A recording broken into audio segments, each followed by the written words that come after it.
Welcome to ASVAB exam practice test. Our topic today is paragraph comprehension.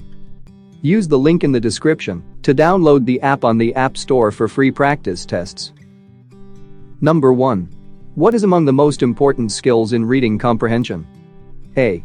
The identification of topics and main ideas. B. The identification of topic sentences and supporting ideas. C. The identification of the first and the last paragraphs. D. The identification of the author and the title.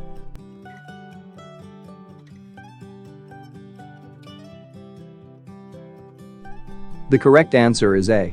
The identification of topics and main ideas. Explanation.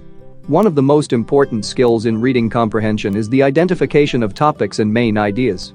The topic is the subject of a text, or what the text is about. The main idea, on the other hand, is the most important point being made by the author.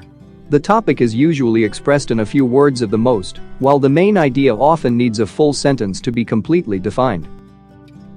Number 2. Which of the following is not a function of supporting details? A. Provide evidence for the main point. B. Give readers a summary of the content of the paragraph. C. Prove the main idea is correct or valid. D. Back up the author's main point.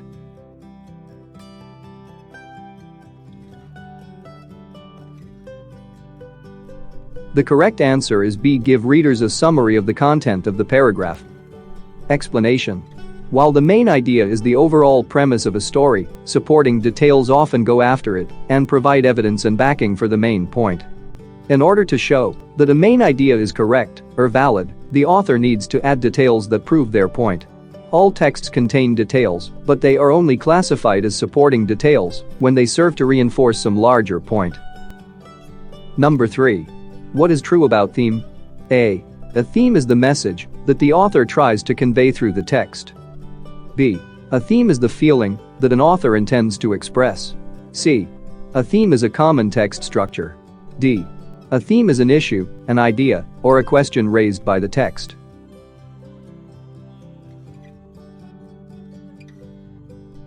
The correct answer is D. A theme is an issue, an idea, or a question raised by the text. Explanation. A theme is an issue, an idea, or a question raised by the text. As opposed to a main idea, themes are seldom expressed directly in a text, so they can be difficult to identify. Number 4. In what kind of essay does the author attempt to change the reader's mind or convince him of something he did not believe previously? A. Persuasive essay. B. Informative essay. C. Narrative essay. D. Expository essay.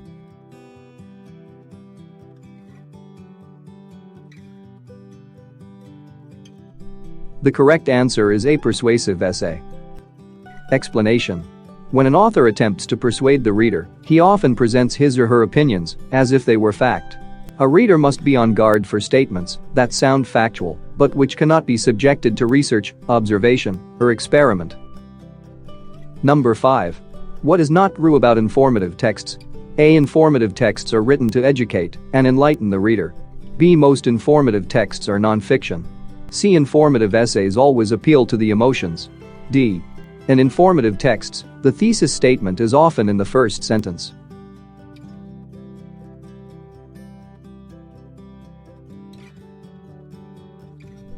The correct answer is C. Informative essays always appeal to the emotions. Explanation. Informative texts are almost always non-fiction and are rarely structured as a story.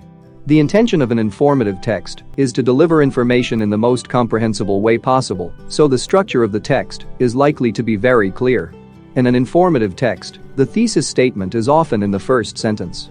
The author may use some colorful language, but is likely to put more emphasis on clarity and precision. Informative essays do not typically appeal to the emotions. They often contain facts and figures and rarely include the opinion of the author. Number 6. How many types of passages are there? A. 1. B. 2. C. 3. D. 4.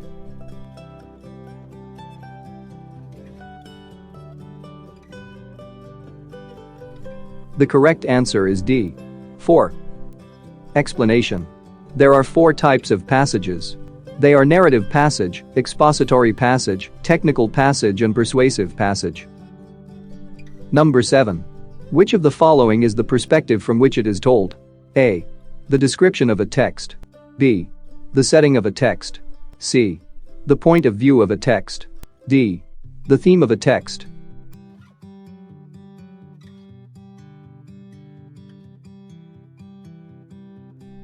The correct answer is C. The point of view of a text. Explanation. The point of view of a text is the perspective from which it is told. The author will always have a point of view about a story before he draws up a plot line. The author will know what events they want to take place, how they want the characters to interact, and how the story will resolve. Number 8. How many points of view are typically used by authors? A. 1. B. 2. C. 3. D. 4.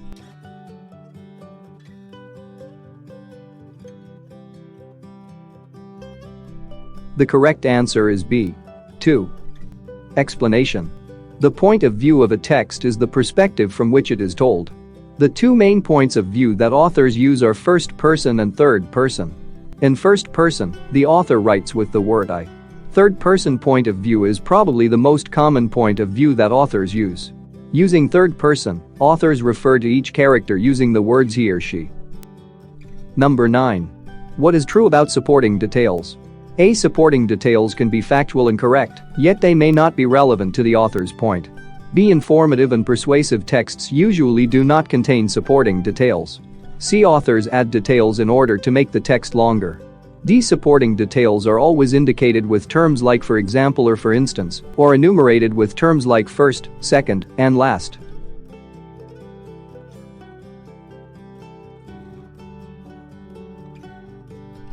The correct answer is A. Supporting details can be factual and correct, yet they may not be relevant to the author's point.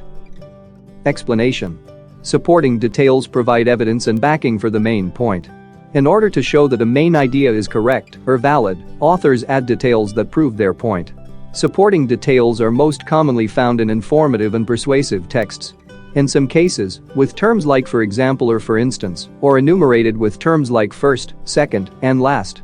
However, you need to be prepared for texts that do not contain those indicators. As a reader, you should consider whether the author's supporting details really back up his or her main point. Supporting details can be factual and correct, yet they may not be relevant to the author's point. Conversely, supporting details can seem pertinent, but they can be ineffective because they are based on opinion or assertions that cannot be proven. Number 10. Which of the following statements is not true? A. Purpose of an author is usually easier to identify than his or her position. B. An informative tone may be implemented to create an appearance of authority and objectivity. C. An entertaining text is written to please the reader.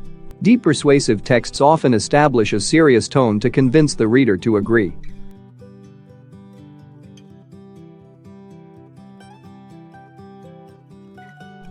The correct answer is D. Persuasive texts often establish a serious tone to convince the reader to agree. Explanation. Usually, identifying the purpose of an author is easier than identifying his or her position. In most cases, the author has no interest in hiding his or her purpose. A text that is meant to entertain, for instance, should be written to please the reader. Most narratives or stories are written to entertain, though they may also inform or persuade. Informative texts are easy to identify, while the most difficult purpose of a text to identify is persuasion, because the author has an interest in making this purpose hard to detect. When a reader discovers that the author is trying to persuade, he or she should be skeptical of the argument.